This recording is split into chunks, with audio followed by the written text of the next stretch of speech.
Hello, my beautiful love goods, and welcome back to another video.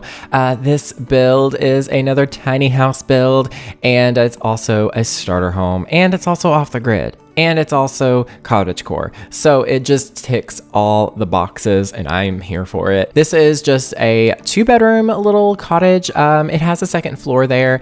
Upstairs, it is for the bedroom, or for the parents. And then then downstairs, there is like a little nursery in waiting, I guess you could say. I built this house for a couple that I actually created from some random sims that I found on the gallery. There's this really cool like option in Create a Sim where you can randomize a sim from the gallery. So it just picks a random sim that it finds on the gallery. I said that so many times. And yeah, you can just do that. If you don't want to make a sim, there you go. And I wanted to find a couple of sims to, be married, and, they're going to be starting a family, but they're still kind of starting out. So yeah, I gave them this little cottage to start out with, and I thought it was a really cute idea. The nursery just has like a little crib and just like a couple of toys. Maybe they're not pregnant yet, but they're planning and they just want to be ready, and maybe they already had some of those things put away or something. I'm not really sure, but yeah, it is off the grid. Technically it could be off the grid. I didn't give it the off the grid lot trait because I always forget to give my builds off the grid, or just lot traits in general. I just forget. But yeah, I didn't put any electronics or lights or anything in this house. The only like electronic quote unquote is, well, it is electronic. It's the little TV from Eco Lifestyle. It's that one that is like a crafted one or something. Maybe it's not crafted. Maybe it's just one that you find. But it's from Debug if you want to just find it in your catalog. And yeah, I just thought it suited the vibe of this build really well. And you don't have to even use the off the grid trait with this house. You could just have them live that way, and it's totally functional. And of course, since this is a starter home, I was limited to only about 20,000 simoleons. Now that doesn't include the lot type, or not the lot type, the lot price, because obviously there are 2 sims. That means they started out with 22,000 simoleons, and the lot itself is 2,000 simoleons. So I had exactly 20,000 simoleons to work with, which was actually really, really good to play around with. It was a lot of fun. There I am adding some metal siding from Eco Lifestyle right here. I just thought it was a really beautiful pop of yellow. It's so bright, and just I love the yellow and the green on the siding, and then you have the orange truck here. I don't know. I love this color scheme. If you can't tell, it speaks to me. But this is how the house came out to be shape-wise. I really enjoyed just like the overall like roof shape. It was different from a lot of the builds that I've done lately, honestly. I think I have been trying to experiment with my builds a little bit more, and I don't know, I really liked it.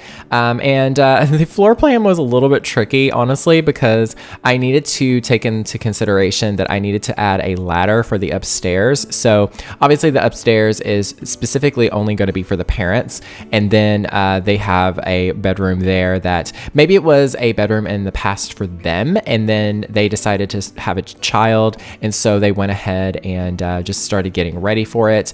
I used the tool mod here a little bit too.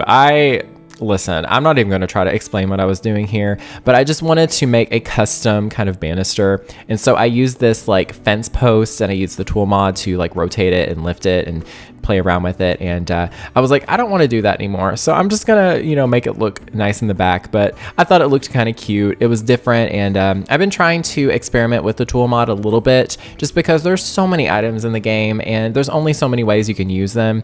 But the tool mod like expands that even more. And I don't know, it was really fun. And in all of my videos, I do have linked in the description Twisted Mexie's website. So if you all would like to go check out his mods, it's right there.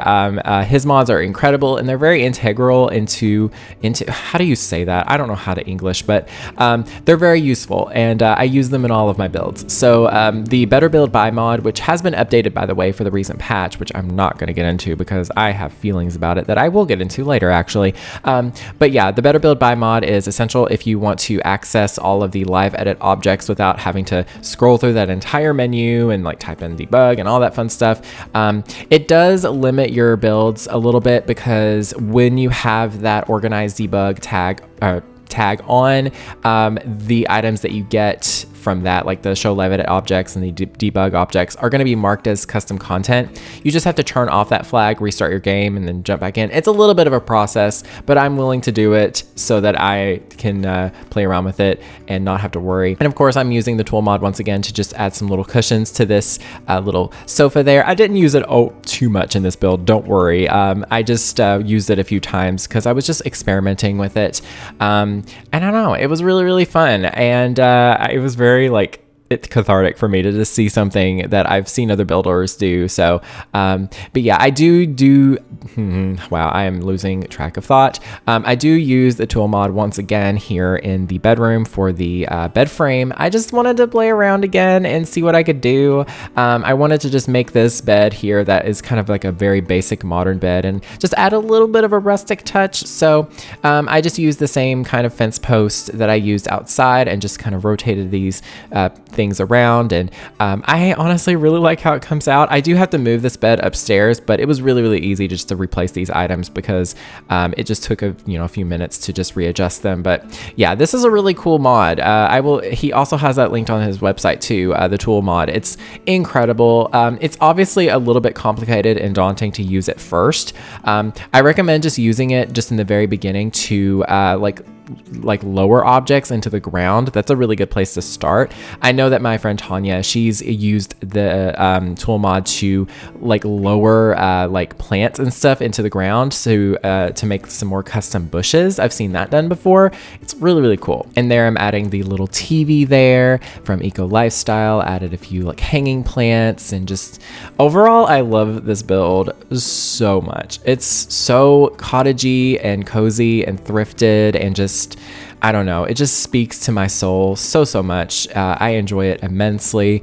This would be a really fun starter home for like a witch too. If you had a witch living here, that would be really great. Maybe upstairs is their like little study area instead of it being the bedroom. I just think that would be a cool idea too. The windows that I used in this build are from Snowy Escape. Also, I just wanted to mention that really quickly. These windows are my favorite windows because they're only 25 simoleons each, and they just have really good swatches. And I mean, it just looks like a basic window to me. Like, I mean, obviously if you use them in a certain way, it looks more, Japanese and stuff, but I guess, I don't know. Don't quote me on that. I don't really know what I'm talking about, but these just look like really beautiful windows and I love them so much. They're so great. I'm just adding a desk here. I didn't add a computer because again, this is most likely going to be an off the grid house.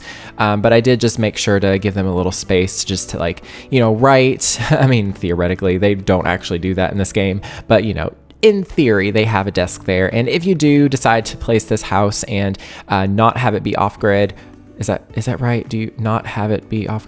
Anyways, if you decide to place this house without the off-the-grid trait, then you could just add a little computer there. That wouldn't be a bad thing at all. So yeah, it's just a nice little space. And I just, worked on the backyard here, added some more landscaping, some planter boxes. These planter boxes in particular are from, I believe they're Outdoor Retreat, if I'm not mistaken, and you have to craft them, but I did just get them from, Debug because, I didn't want to have to actually have my Sims do that because that would be crazy. But yeah, they're really, really cute. They're cheaper than the ones from the base game, and I think they're honestly a little bit more rustic looking, but I did add a few from the base game out front if you didn't want to, if you didn't want to like quote unquote cheat to get those in particular. But here I am just moving the things around because I realized that the ladder was not in a very good position to access the top floor, so I had to add a little fake chimney here just to be like, yeah, they have a chimney, but this is actually where the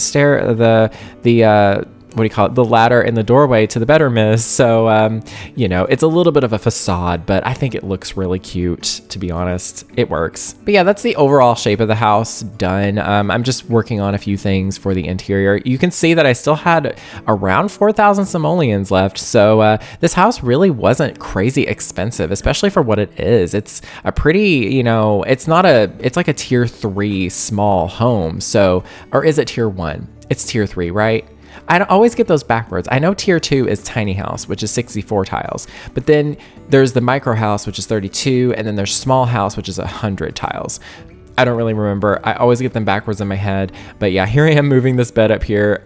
Yeah, I know it was a lot, but it didn't take me very long, honestly. I just had to replace the items and I was done with them. But it was so cute looking. Look at that. It just adds more character to it.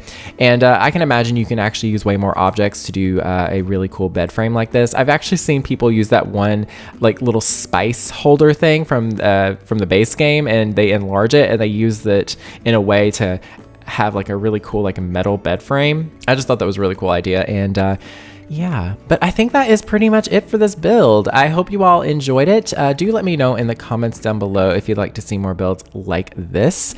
But yeah, do let me know any comments, any builds that you want me to try. I do want to expand my builds to more of just tiny homes that are cottagecore that are also starters, because you know, I need to branch out, quite literally. So do let me know in the comments down below if there's any ideas or, you know, builds that you've seen other people do that you would like for me to give a try to as well. Give a try to, you know what I mean?